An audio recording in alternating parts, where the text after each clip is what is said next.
Friends, ഇന്ന് അമ്മ വന്നൊരു ദിവസമായിരുന്നു കേട്ടോ. അപ്പോൾ ഞാൻ തലേ ദിവസം പറഞ്ഞിട്ടുണ്ടായിരുന്നില്ലേ അമ്മ ഇന്ന് വരും എന്നുള്ളത്. അമ്മ വീട്ടിൽ ഏട്ടനും അനിയനൊക്കെ വർക്കിന് പോകാൻ വേണ്ടിയിട്ടുള്ള ചോറും ഫുഡും കാര്യങ്ങളൊക്കെ അവർക്ക് ആക്കി കൊടുത്തിട്ട് ആണ് കേട്ടോ അമ്മ വന്നിട്ടുണ്ടായിരുന്നു. അമ്മ വരാനൊരു 10:30-11 മണിയൊക്കെ ആയിട്ടുണ്ടായിരുന്നു. അപ്പോൾ 10:30 കഴിഞ്ഞിട്ടുണ്ടായിരുന്നു കേട്ടോ. അപ്പോൾ അവിടുത്തൊക്കെ കഴിഞ്ഞ് അമ്മ ചായയുടെയൊക്കെ കഴിഞ്ഞിട്ടാണ് അമ്മ വന്നിട്ടുണ്ടായിരുന്നത്. അപ്പോൾ അമ്മ വരുന്ന അന്ന് തന്നെ എനിക്ക് തിങ്കളാഴ്ച ഷാജേട്ടന് ലീവ് ഉള്ളത്, എനിക്ക് ഷാജേട്ടനും കൂടെ പുറത്ത് പോകേണ്ട ഒരു ആവശ്യം ഉണ്ടായിരുന്നു. അപ്പോൾ നമുക്ക് അങ്ങനെയുള്ള ദിവസങ്ങളിലാണല്ലോ പുറത്ത് പോകേണ്ട, അല്ലെങ്കിൽ എന്തെങ്കിലുമൊക്കെ ഒരു എട്ടിൻ്റെ പണിയൊക്കെ കിട്ടുന്ന ദിവസം ഉണ്ടാവുക. അപ്പോൾ എനിക്കതാണെങ്കിൽ രാവിലെ പോകേണ്ട കാര്യമാണ്. അങ്ങനെ അമ്മ വന്ന പാടെ തന്നെ ഞാൻ വളാഞ്ചേരിക്ക് ഇറങ്ങിയിട്ടുണ്ടായിരുന്നു. വളാഞ്ചേരിക്കല്ല, ഞങ്ങൾക്ക് വലിയൊന്നും പോകേണ്ട ആവശ്യമുണ്ടായിരുന്നു. അപ്പോൾ ഞാൻ അമ്മേനെയും പൂജുട്ടീനെയും കൂടെ ഇവിടെ ആക്കിയിട്ട് ഞാനും ഷാജേട്ടനും കൂടെ പുറത്ത് പോയി. അപ്പോൾ ഏതായാലും വരുമ്പോൾ ഞാൻ എന്താക്കി വെച്ചാൽ ബീഫ് കുറച്ച് മേടിക്കാൻ വിചാരിച്ചു. ഇത്തിരി പോരൻ ബീഫേ മേടിച്ചിട്ടുള്ളൂ കേട്ടോ. അപ്പോൾ ബീഫും കൂർക്കയും കൂടെ കൂട്ടി വെക്കാമെന്ന് വിചാരിച്ചു. അമ്മയ്ക്ക് അങ്ങനെ ഇറച്ചി മീനിനോടൊന്നും ഒരു ആഗ്രഹം ഇല്ലാത്ത ആളാണ്. അങ്ങനെ സംഭവങ്ങൾ താല്പര്യം ഇന്നത് കഴിക്കണം, ഫുഡിൻ്റെ കാര്യത്തിൽ ഒട്ടുമില്ല. അപ്പോൾ ഞങ്ങൾക്ക് ആ ഒരു കാര്യത്തിൽ അമ്മോട് ഭയങ്കര ദേഷ്യമായിട്ട്, അമ്മ ഇന്നത് വേണോ വെച്ചാൽ അമ്മയ്ക്ക് അത് വേണ്ട. അമ്മയ്ക്ക് ആകെ പറ്റപ്പോൾ ഈ പറഞ്ഞ പോലെ താളും തകരയും മുരിങ്ങയിടലയും അങ്ങനെയൊക്കെയാണ്. അപ്പോൾ ഞാൻ ഇത് എൻ്റെ അടുത്ത് കഴിഞ്ഞ പ്രാവശ്യം അതിൻ്റെ മുന്നത്തെ പ്രാവശ്യമായിട്ട് എന്തോ ബീഫ് നമ്മൾ വെച്ച കാര്യം പറഞ്ഞപ്പോൾ ഇങ്ങനെ കൊതി പറഞ്ഞപ്പോൾ ഞാൻ പറഞ്ഞു ഇനി നമുക്ക് അടുത്തത് അമ്മ വരുമ്പോൾ വെക്കാട്ടോ എന്ന് പറഞ്ഞു. പിന്നെ നമുക്ക് അമ്മ വരിക, സുരേഷ് ഗോപിയുടെ കാര്യം പറഞ്ഞ പോലെ ദാ പോയി ദേ വന്നു ദാ പോയി എന്നുള്ളൊരു വരവും പോക്കൊക്കെയാണ് അമ്മയുടെ. അപ്പോൾ ഞാൻ എന്തായാലും ഇപ്പോൾ ഇന്ന് ഞാൻ വളാഞ്ചേരി പോയതല്ലേ വിചാരിച്ചിട്ട് കുറച്ച് ബീഫ് വാങ്ങിയിട്ടുണ്ടായിരുന്നു. കൂർക്ക ഇട്ടിട്ട് നമുക്ക് വറുത്തരച്ച് കറി വെക്കാമെന്ന് വിചാരിച്ചിട്ട്. അമ്മയ്ക്ക് അങ്ങനെ വെക്കുന്നത് നല്ല ഇഷ്ടമാണ് കേട്ടോ. അപ്പോൾ ഞാൻ അമ്മോട് സംസാരിച്ചുകൊണ്ടിരിക്കുകയാണ്. അപ്പോൾ എന്താ വെച്ചാൽ കുറച്ച് സമയം ഗ്യാപ്പുള്ളൂ. ഞാൻ വന്നത് തന്നെ 12 മണിയൊക്കെ കഴിഞ്ഞു. ഞാൻ പോയിട്ട് 12:30 ആയി. എന്നിട്ട് വന്നിട്ടാണ് ഞാൻ പറഞ്ഞു ഒതുങ്ങിയിരിക്കണം, ഒന്നും ചെയ്യരുത്. എനിക്ക് അമ്മ വീട്ടിൽ വന്നിട്ടുണ്ടെങ്കിൽ ഒരു സാധനം അമ്മനെ കൊണ്ട് ഇടിപ്പിക്കാൻ എനിക്ക് ഇഷ്ടമല്ല കേട്ടോ. എന്താ വെച്ചാൽ ചെറുപ്പത്തിൽ വേണ്ടിയിട്ടും പിന്നെ ഞാൻ പറഞ്ഞില്ല, അന്ന് ഞാൻ വർക്ക് ചെയ്യുന്ന സമയത്താണെങ്കിലും എൻ്റെ എല്ലാ കാര്യങ്ങളും ഞാൻ അവിടെ വീട്ടിൽ നിൽക്കുന്ന സമയത്ത് എനിക്കങ്ങനെ ജോലിയും കാര്യം അങ്ങനെ ഒന്നും അമ്മയാണല്ല, ഇപ്പോഴും അമ്മ തന്നെയാണ് കേട്ടോ. കുക്കിങ്ങും കാര്യങ്ങളൊക്കെ അമ്മയ്ക്ക് അങ്ങനെ വെറുതെ ഇരിക്കാൻ പറ്റാത്ത ഒരാളാണ്. എഴുത്തമ്മയും ശ്രുതിയൊക്കെ ഉണ്ട്, അവരൊക്കെ ചെയ്യും. എന്നാലും അമ്മ ഓണവിഷൊക്കെ ആണെങ്കിൽ അമ്മയാണ് ഫുള്ള് സദ്യയും കാര്യങ്ങളും വട്ടങ്ങളും ഒക്കെ ഉണ്ടാക്കാറ്. അപ്പോൾ ഞാൻ എന്താ വെച്ചാൽ ആ ബീഫൊക്കെ കൊണ്ടുവന്നിട്ട് അതൊക്കെ കഴുകി വൃത്തിയാക്കി വെച്ചു. അമ്മോട് സംസാരിക്കുന്നതിൻ്റെ സമയത്ത് നമ്മൾ ഇഞ്ചിയും വെളുത്തുള്ളിയും ചെറിയ ഉള്ളിയും കാര്യങ്ങളൊക്കെ കുരുമുളകൊക്കെ ചതച്ച് പൊടിച്ച് വെക്കുകയാണ്. എന്താ വെച്ചാൽ ഒരുപാട് സംസാരിക്കാനുണ്ടാവും കേട്ടോ. ഞാനും അമ്മയും കൂടെ കൂടിക്കഴിഞ്ഞ് കഴിഞ്ഞാൽ എൻ്റെ നാട്ടിലെ കാര്യങ്ങളും വീട്ടിലെ കാര്യങ്ങളും പുറത്തെ കാര്യങ്ങളൊക്കെ ഞാൻ അമ്മ വന്നിട്ടൊക്കെയാണ് അറിയാം. എന്താ വെച്ചാൽ ഞാൻ ഈ വീടും റൂമും അടുക്കളയായിട്ട് അങ്ങനെ നമുക്കതിനുള്ള നേരമില്ല. അപ്പോൾ ആ കാര്യങ്ങളും വിശേഷങ്ങളും കുടുംബത്തിലെ കാര്യങ്ങളൊക്കെ അമ്മ വന്നാലാണ് ഞാൻ അറിയുക. അപ്പോൾ ഞാൻ നമ്മുടെ വണ്ടി ഷാജേട്ടൻ്റെ ഗ്യാസ് കുറച്ച് നേരത്തിന് കട്ടെടുത്തിട്ടുണ്ടായിരുന്നു കേട്ടോ. എന്താ വെച്ചാൽ സമയം ഒരുപാട് വൈകിയിട്ടുണ്ടായിരുന്നു. ഇനി അടുപ്പത്ത് വെച്ചിട്ടുണ്ടെങ്കിൽ നമുക്ക് വൈകുന്നേരം കഴിക്കാൻ പറ്റുള്ളൂ. അപ്പോൾ അമ്മ ഉള്ളതുകൊണ്ട് എന്താക്കി വെച്ചാൽ ഞാൻ ആ ഗ്യാസ് എടുത്ത് കുറച്ച് നേരത്തിന് ഇതൊന്നാവും ബീഫ് ഒന്ന് വേവോളം മതി എന്നൊക്കെ പറഞ്ഞ് അടിയും കാലൊക്കെ പിടിച്ചത് ഞാൻ ആ ഗ്യാസിലാണ് കേട്ടോ ചെയ്തുകൊണ്ടിരിക്കുന്നത്. അപ്പോൾ നമുക്കതിനകത്തുള്ള പൊടിക്കുള്ള മഞ്ഞൾപ്പൊടി, മല്ലിപ്പൊടി, മുളക് പൊടി, മീറ്റ് മസാല എല്ലാം കൂടെ ഞാനൊന്ന് മൂപ്പിച്ചെടുത്തു. എന്നിട്ട് അതിനകത്തേക്ക് കുറച്ച് സവോളയും, ഒരു കുഞ്ഞ് സവോള, കുറച്ച് ഇഞ്ചിയും വെളുത്തുള്ളിയും, പിന്നെ 2 വേപ്പില തണ്ട്, കുറച്ച് പച്ച വെളിച്ചെണ്ണയും കൂടെ ഒഴിച്ചിട്ട് ഒന്ന് പുരട്ടി നല്ലോണം ഞെരടി പുരട്ടി മാറ്റി വെച്ചു കേട്ടോ. എന്നുവെച്ചാൽ ഇതിൻ്റെ ഇടയിൽ കൂടെ ഞാൻ ചോറും കൂടെ അപ്പുറത്ത് വെക്കുന്നുണ്ട് അടുപ്പിൽ. എന്താ വെച്ചാൽ ഇതാകുമ്പോഴേക്കും ചോറ് റേഷനറിയാണ്, പെട്ടെന്നായിക്കോളും. എനിക്ക് എന്താ വെച്ചാൽ അമ്മയുടെ അടുത്ത് കുറേ നേരം ഇരിക്കാൻ പറ്റണം. മറ്റേ ഞാൻ വന്നിട്ട് അമ്മ ഇങ്ങനെ പോസ്റ്റായിട്ടിരിക്കണ പോലെ തോന്നുമോ, അമ്മയ്ക്കൊരു ചടപ്പ് തോന്നുമോ, നമ്മളൊരാൾ വീട്ടിൽ വന്നിട്ട് ഇങ്ങനെ പണിയെടുക്കുമ്പോൾ. അപ്പോൾ എനിക്ക് ആര് വന്നാലും അങ്ങനെ തന്നെയാണ് കേട്ടോ. എൻ്റെ വീട്ടിൽ വരുമ്പോൾ ആര് വരികയാണെങ്കിലും എനിക്ക് പണികളൊക്കെ കഴിച്ചിട്ട് അവരോട് ഇങ്ങനെ വർത്തമാനം പറഞ്ഞുകൊണ്ടിരിക്കണം. അതിന് വേണ്ടിയിട്ട് ഞാൻ എത്രയും പെട്ടെന്ന് എൻ്റെ പണികളൊക്കെ തീർക്കാറാണ് കേട്ടോ. പിന്നെ പ്രത്യേകിച്ച് അമ്മ വരുമ്പോൾ പറയാനുമില്ല. അങ്ങനെ ഞാൻ അതൊക്കെ കൂടെ കുക്കറിലാക്കിയിട്ട് വിസിൽ വെക്കാൻ വേണ്ടിയിട്ട് വെച്ചു. അതടുപ്പത്ത് വെച്ചിട്ടുണ്ട്. പിന്നെ അന്നേരം ഞാനും പൂച്ചക്കുട്ടി അമ്മയും കൂടെ ഇരുന്നിട്ട് കുറേ നേരം അവിടെ ഇരുന്നിട്ട് സംസാരിക്കാൻ കേട്ടോ ഓരോ കാര്യങ്ങൾ. അപ്പോൾ അമ്മയ്ക്ക് ഇപ്പോൾ പറഞ്ഞ പോലെ യൂട്യൂബ് അമ്മയുടെ ഒരു എന്താ പറയുക, അമ്മയുടെ ഒരു ഡ്രീം ഇന്നേക്കാട്ടിലുമാണ് അമ്മയ്ക്ക് കേട്ടോ അതിൽ ഇത് തുടങ്ങാൻ വേണ്ടിയിട്ട്. അപ്പോൾ അതിൽ ഓരോ കാര്യങ്ങൾ ഇങ്ങനെ പറഞ്ഞുകൊണ്ടിരിക്കുക. ഓരോരുത്തർ കമൻറ്റ് ചെയ്യണതൊക്കെ അമ്മ നോക്കും, അതിൻ്റെ കാര്യങ്ങളൊക്കെ ഇങ്ങനെ പറഞ്ഞുകൊണ്ടിരിക്കുകയാണ് കേട്ടോ. അപ്പോൾ അങ്ങനെ ഓരോ വിശേഷങ്ങളൊക്കെ പറഞ്ഞിരിക്കുകയാണ്. അപ്പോൾ അത് കഴിഞ്ഞിട്ട് വേണം നമുക്ക് ഇനിയിപ്പോൾ എന്തായാലും ബീഫ് ആവാണ്ട് വേറെ കാര്യങ്ങളൊന്നും നടക്കില്ല. അരിഞ്ഞ് പെറുക്കിയേക്കലും ചതയ്ക്കലും എല്ലാം കഴിഞ്ഞിട്ടുണ്ടായിരുന്നു.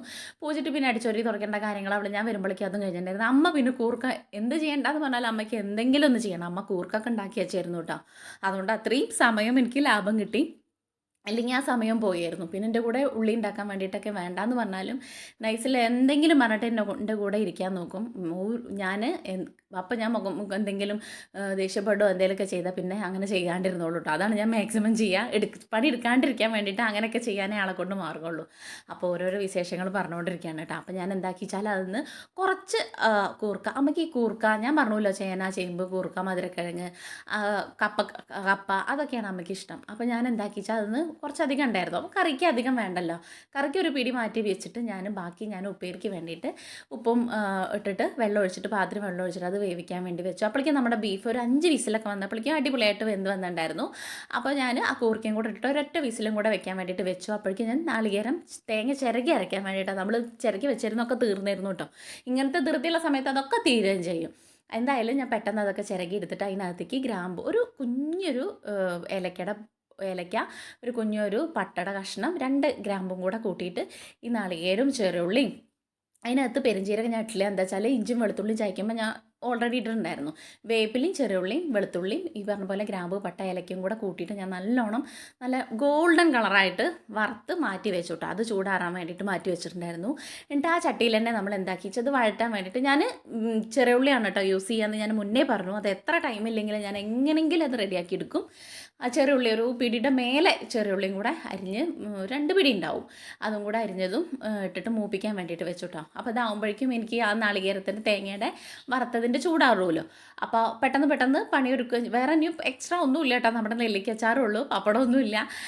എനിക്കാണെങ്കിൽ അമ്മയ്ക്ക് വിശക്കുമോ എന്നുള്ള ടെൻഷൻ. അപ്പോൾ രാവിലെ ഞങ്ങൾ ചപ്പാത്തിയും മുട്ട റോസ്റ്റുമാണ് ഉണ്ടാക്കിയിട്ടുണ്ടായിരുന്നു. അപ്പോൾ അത് അമ്മയും പൂജട്ടിയൊക്കെ കഴിച്ചിട്ടുണ്ടായിരുന്നു കേട്ടോ. ആ സമാധാനത്തിലാണ് ഞാൻ നിൽക്കുന്നത്. അങ്ങനെ അത് മൂത്തപ്പോൾ ഞാൻ അതിനകത്തേക്ക് ഇഞ്ചി വെളുത്തുള്ളി ഇട്ടു. അത് മൂത്ത് വന്നപ്പോൾ 2-3-4 പച്ചമുളകും വേപ്പിലും എല്ലാം കൂടെ ഇട്ടിട്ട് ഒന്ന് മൂപ്പിച്ചു. എന്നിട്ട് ഇനി നമുക്ക് തക്കാളിയും കൂടെ ഇട്ടൊന്ന് അടച്ച് വയ്ക്കുക, തക്കാളി വേവാൻ വേണ്ടിയിട്ട് കേട്ടോ. അപ്പോഴേക്കും ഞാൻ ആ തക്കാളി വേവണ നേരത്തേക്ക് നമ്മുടെ നാളികേരം തേങ്ങ വറുത്തത് ഒന്ന് അരച്ച് വയ്ക്കാൻ വേണ്ടിയിട്ട് മിക്സിയൊക്കെ എടുത്ത് അതിനെ ജാറിലിട്ടിട്ട് അരയ്ക്കാൻ വേണ്ടിയിട്ട് നിൽക്കാം കേട്ടോ. അത് അരച്ച് കഴിഞ്ഞ് കഴിഞ്ഞാൽ പിന്നെ വേഗം സെറ്റായല്ലോ. അപ്പോഴേക്കും തക്കാളി വഴണ്ട് വന്നിട്ടുണ്ടായിരുന്നു. ഇനി നമ്മുടെ ബീഫ് അതിനകത്തേക്ക് ഒഴിക്കുക, അത്രയേ ഉള്ളൂ കേട്ടോ. ഇനി ഈ സമയത്ത് നമുക്ക് അതിനകത്തേക്ക് മസാല പോരായികയോ എരിവും എന്തെങ്കിലും പോരായിക ഉണ്ടെങ്കിൽ ഉപ്പോ എരിവൊക്കെ പോരായിക തോന്നുകയാണെങ്കിൽ ടൈമിൽ ഇട്ട് കൊടുക്കാം കേട്ടോ. നമ്മൾ മൂപ്പിക്കില്ലേ ആ ടൈമിൽ, എന്ന് വെച്ചാൽ അതിൻ്റെ ആ ഒരു ഇതിൽ കിടന്നിട്ട് ഉള്ളിയിലും ഇതൊക്കെ കിടന്നിട്ട് അത് മൂത്തുള്ളൂല്ലോ. എനിക്ക് പക്ഷേ ഓക്കെ ആയിരുന്നു കേട്ടോ. ഞാൻ വെള്ളം ഒന്നും പറ്റേണ്ട ആവശ്യം ഉണ്ടായിരുന്നുള്ളൂ. ഞാൻ കുറച്ച് കുരുമുളകും കൂടെ ഇട്ട് കൊടുത്തിട്ട് നമ്മൾ ഈ വറുത്തരച്ച നാളികേരം അതിലേക്ക് ഒഴിച്ചു കൊടുത്തു. അടിപൊളിയാണ്. അടിപൊളി എന്ന് പറഞ്ഞു കഴിഞ്ഞ് കഴിഞ്ഞാൽ അതിൽ ഒരു രക്ഷയില്ല. കൈപ്പങ്ങിപ്പേരിയും ഒരു പപ്പടം കൂടെ വേണം കേട്ടോ, അസ്സലാവും. പേരില്ലെങ്കിൽ വേണ്ടല്ലോ, ഒരു പപ്പടം കൂടെ വേണ്ടതായിരുന്നു. എന്നിട്ട് ഈ സമയത്ത് ഞാൻ എരിവും ഉപ്പും ഒക്കെ നോക്കുക, ഒക്കെ കറക്റ്റാണ് കേട്ടോ. അത് നല്ല അടിപൊളിയായിട്ട് കുറുകി വന്നു. എന്നിട്ട് ഞാൻ അതിൻ്റെ മേലെ കുറച്ചും കൂടെ കുരുമുളകും കൂടെ വെതറിയിട്ട് കൊടുത്തു കേട്ടോ. അപ്പോൾ എനിക്ക് അമ്മയ്ക്ക് ഫുഡ് കൊടുക്കാഞ്ഞിട്ട് ധൃതിയുണ്ട്. ഞാനും പൂജുട്ടി അമ്മയും കൂടെ ഓരോന്നിരുന്ന് പറഞ്ഞുകൊണ്ടിരിക്കുന്നുണ്ട്. കണ്ണൻകുട്ടി ഈ ക്രിസ്മസിൻ്റെ കരോളിൻ്റെ ഈ സംഭവങ്ങൾക്കൊക്കെ ആയിട്ട് അത് സെറ്റ് ചെയ്യാൻ വേണ്ടിയിട്ടൊക്കെ പോയിരിക്കുകയാണ് കേട്ടോ ആൾ. അപ്പോൾ ആളെ കിട്ടിയിട്ടേ ഇല്ല. ആൾ അതിൻ്റെ ഇടയിൽ വന്നിട്ട് ചപ്പാത്തിയും മുട്ട റോസ്റ്റും കൂടെ കഴിച്ചിട്ട് പോയിട്ടുണ്ടായിരുന്നു. ഇനി ഇത് കഴിക്കാനാകുമ്പോഴേക്കും വരാമെന്ന് പറഞ്ഞിട്ടാണ് പോയിട്ടുണ്ടായിരുന്നു. അപ്പോഴേക്കും നമ്മുടെ എന്തായി വെച്ചാൽ മറ്റേ ഉപ്പേരിക്കുള്ള കൂർക്കയും കൂടെ ആയിരുന്നു. അത് ഞാൻ ഉച്ച ഇരുന്നിട്ട് ചായക്ക് അമ്മയ്ക്ക് കൊടുക്കാൻ വേണ്ടിയിട്ട് പോകാമല്ലോ. അമ്മ ഇപ്പോൾ ഈ പറഞ്ഞ പോലെ എപ്പോഴാണ് മിന്നിക്കാന്നറിയില്ല. അമ്മയ്ക്ക് അവിടെ എത്തിയിട്ട് അപ്പൊക്കെ കുറച്ച് നേരം കഴിഞ്ഞ് കഴിഞ്ഞാൽ അമ്മയ്ക്ക് ടെൻഷനാവും. ചെക്കന്മാരും വരുമ്പോഴേക്കും ഫുഡ് വെക്കണ്ടേ അത് ഇത് എന്നൊക്കെ പറഞ്ഞിട്ട് അമ്മ പോവും. പിള്ളേരുണ്ടെങ്കിൽ പേരക്കുട്ടികളുടെ കാര്യം പറയും. അങ്ങനെ ഇത് പിന്നെ ഉപ്പേരിക്കുള്ളത് കടുകൊക്കെ പൊട്ടിച്ച് നമ്മൾ ഇഞ്ചി വെളുത്തുള്ളി എന്നാണ് പറയുന്നത്. ഇഞ്ചി വെളുത്തുള്ളി അല്ല കേട്ടോ, ചെറിയുള്ളിയും വെളുത്തുള്ളിയും നമ്മുടെ വറ്റൽമുളകും കൂടെ ചതച്ചത് ഇട്ട് കൊടുത്തിട്ട് അതൊന്ന് മൂത്ത് വരുമ്പോൾ വേപ്പില ഇട്ട് കൊടുത്തിട്ട് മൂത്ത് വരുമ്പോൾ നമ്മുടെ വെന്തിരിക്കണ കൂർക്കയിലേക്ക് തട്ടി കുറച്ച് വെള്ളത്തോടെ കൂടെ തട്ടുവിട്ടാൽ ഞാൻ ഒഴുക്കിവിട്ടാൽ അതിനകത്ത് വെച്ചാൽ ആ വെള്ളം കൂടെ വറ്റി വരുമ്പോൾ നല്ല അടിപൊളിയായിട്ട് അതിനകത്ത് ആ മൂപ്പിച്ച സംഭവങ്ങളൊക്കെ അതിനകത്ത് ഉപ്പും മുളകും ഉള്ളിയും എല്ലാം കൂടെ അതിനകത്ത് പിടിക്കും. അപ്പോൾ പ്രത്യേക ടേസ്റ്റ്. അപ്പോൾ അതും കൂടെ സെറ്റാക്കി വെച്ചു. പിന്നെ ഷാജേട്ടന് വേണ്ടിയിട്ട് മീൻ കറിയും തലേ ദിവസത്തെ ഉണ്ടായിരുന്നു, മീൻ വറുത്തതും ഉപ്പേരിയും പിന്നെ മുട്ട റോസ്റ്റിൻ്റെ ഉണ്ടായിരുന്നു കേട്ടോ. അപ്പോൾ ഞങ്ങൾ ബീഫിൻ്റെ കറി സെറ്റായപ്പോൾ ഞാൻ എന്താക്കി വെച്ചാൽ അമ്മയ്ക്കും പൂജിറ്റും കൂടെ ആദ്യം കൊടുക്കാൻ വിചാരിച്ചു നോക്കി. ഇപ്പം തന്നെ വേണ്ടാന്ന് പറഞ്ഞിരുന്നു. അതിന് വേറൊരു ഐഡിയയും കൂടെ ഉണ്ട്, ഒരു നാടകമാണ് അത് കേട്ടോ. അപ്പോൾ അവരുടെ കൂടെ കഴിക്കണില്ല എന്ന് അവരോട് കഴിച്ചോളാൻ പറഞ്ഞിട്ട് ഞാൻ പൂജിറ്റിക്കും അമ്മയ്ക്കും കൂടെ കഴിക്കാൻ വേണ്ടിയിട്ട് കൊടുത്തു. എല്ലാവർക്കും ഇഷ്ടമായിട്ടുണ്ടായിരുന്നു. അടിപൊളി കറിയാണ് ഇത്. നമ്മുടെ ചപ്പാത്തിയുടെ കൂടെയും വെള്ളദോശയുടെ കൂടെ എന്തിൻ്റെ കൂടെ ആണെങ്കിലും സെറ്റാണ്, അടിപൊളി ടേസ്റ്റാണ്. ലാസ്റ്റ് വേണമെങ്കിൽ ചെറുള്ളിയിൽ ഒന്നും കൂടെ വറവിടുകയാണെങ്കിൽ മൂപ്പിച്ചിട്ടാണെങ്കിൽ ഒന്നും കൂടെ ടേസ്റ്റാട്ടോ. അമ്മയ്ക്കൊക്കെ ഇഷ്ടമായി. അമ്മ അങ്ങനെ തലകുലിക്ക് അമ്മ അങ്ങനെ ഇത്രയും ചോറൊന്നും കഴിച്ചിട്ട് ഞാൻ കണ്ടിട്ടില്ല കേട്ടോ. അസലായിട്ട് അടിപൊളിയായിട്ട് അമ്മ ഫുഡൊക്കെ കഴിച്ചിട്ട് പിന്നെ ഞാൻ എന്താക്കിച്ച് എനിക്ക് വാരി തരാൻ വേണ്ടിയിട്ടോ കുറേ ആയി പൂതി വിചാരിക്കുന്നു പോവും അവിടെ പോയി ഓടി വരും എന്നല്ലാതെ അതിനൊന്നും എനിക്ക് പറ്റാറില്ല. അന്ന് വന്നാലും അമ്മ അടുത്ത് കിടക്കാൻ വേണ്ടിയിട്ട് കുറച്ച് നേരം നോക്കും. അപ്പോൾ അമ്മ വാരി തന്നുകൊണ്ട് അതിലേറെ അടിപൊളിയായി. അമ്മ വാരി തരുമ്പോൾ പിന്നെ ബീഫിൻ്റെയോ ചിക്കൻ്റെയോ ഒന്നും ആവശ്യമില്ല. എന്താ പറയുക ഇത് ഉപ്പും വെളിച്ചെണ്ണയാണെങ്കിലും അത് അടിപൊളിയായിട്ട് സൈക്കിൾ പോണ പോലെ ചോറ് പൊക്കോളൂ കേട്ടോ. അപ്പോൾ അതൊക്കെ കഴിച്ചിട്ട് ഫുഡൊക്കെ കഴിച്ച് ഓരോ കാര്യങ്ങൾ പറഞ്ഞുകൊണ്ടിരിക്കുക. അപ്പോൾ അമ്മ പറഞ്ഞു കൂർക്കയും അതിൻ്റെ അടുത്ത് കിടക്കണ ബീഫും കൂടെ അമ്മൂട്ടി കഴിച്ചോ, അതെടുത്തോ പാകത്തിന്. അമ്മ ഉരുള ഉരുട്ടി തരണുണ്ട് കേട്ടോ. ഇതൊക്കെ പണ്ട് ഞങ്ങളുടെ വീട്ടിൻ്റെ മേലെ പിള്ളേരുണ്ടാവേ. അപ്പോൾ പണ്ടല്ല ഇപ്പോൾ പോകുമ്പോഴാണെങ്കിലും പിള്ളേരൊക്കെ ആയിട്ട് പോവുകയാണെങ്കിൽ ഇങ്ങനെ വാരി കൊടുക്കുമ്പോൾ അമ്മോട് പറയും വല്യമ്മ അമ്പിളി മാമനെ കൂടെ കാണിച്ചു കൊടുക്കേ, കിള്ളക്കുട്ടിയല്ലേ എന്നൊക്കെ പറഞ്ഞ് കളിയാക്കും. ആരെന്ത് കളിയാക്കിയാലും എനിക്ക് ഈ ഒരു സംഭവം എന്ത് പറഞ്ഞാലും ഇത് എൻ്റെ ഒരു അഹങ്കാരമാണ്, എൻ്റെ ഒരു ഭാഗ്യമായിട്ടൊക്കെയാണ്. വേറെ ഒന്നും ഉണ്ടെങ്കിൽ ഭാഗ്യമില്ലെങ്കിലും ഇതൊക്കെയാണ് എൻ്റെ ഭാഗ്യങ്ങളിൽ ഒന്ന് കേട്ടോ.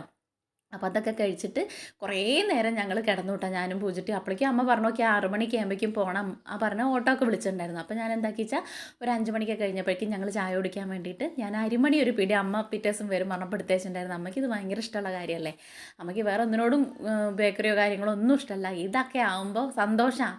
അപ്പോൾ അവരെ മുഖത്ത് അവർക്ക് കുഞ്ഞു കുഞ്ഞു കാര്യങ്ങളാണെങ്കിൽ അവർക്ക് ഇഷ്ടമുള്ള സംഭവങ്ങൾ, വലിയ സംഭവങ്ങളും നമുക്ക് ചെയ്ത് കൊടുക്കാൻ പറ്റിയില്ലെങ്കിലും ഇങ്ങനെയൊക്കെ കാര്യങ്ങളൊക്കെ കൊടുക്കുമ്പോൾ എനിക്കൊരു സന്തോഷമാണ്. കുടിച്ചിട്ട് പോകുമ്പോൾ ചായ കുടിച്ചിട്ട് പോകുമ്പോൾ ചില ദിവസം കുടിക്കാണ്ട് ഓടും കേട്ടോ. അങ്ങനെ ഞാനും പൂജിട്ടി അമ്മയും കൂടെ അതൊക്കെ ഇരുന്ന് കൂർക്കപ്പേരിയും ചായയും അരിമണിയും ചായയും വറുത്തതൊക്കെ കൂടെ ഇരുന്നിട്ട് അവിടെ ഇരുന്ന് കഴിക്കുകയാണ്. അപ്പോഴേക്കും അമ്മ സാരി കൊടുത്ത് റെഡി ആയിട്ടോ, ഇന്ന് പെട്ടെന്ന് പോവാമല്ലോ എന്നൊക്കെ പറഞ്ഞിട്ട് ഓട്ടോക്കാരനെ വിളിക്കുകയൊക്കെ ചെയ്തിട്ടുണ്ടായിരുന്നു. എന്താ വെച്ചാൽ ആൾ വന്ന് കഴിഞ്ഞ് കഴിഞ്ഞെങ്കിൽ വേഗം പോകണമല്ലോ.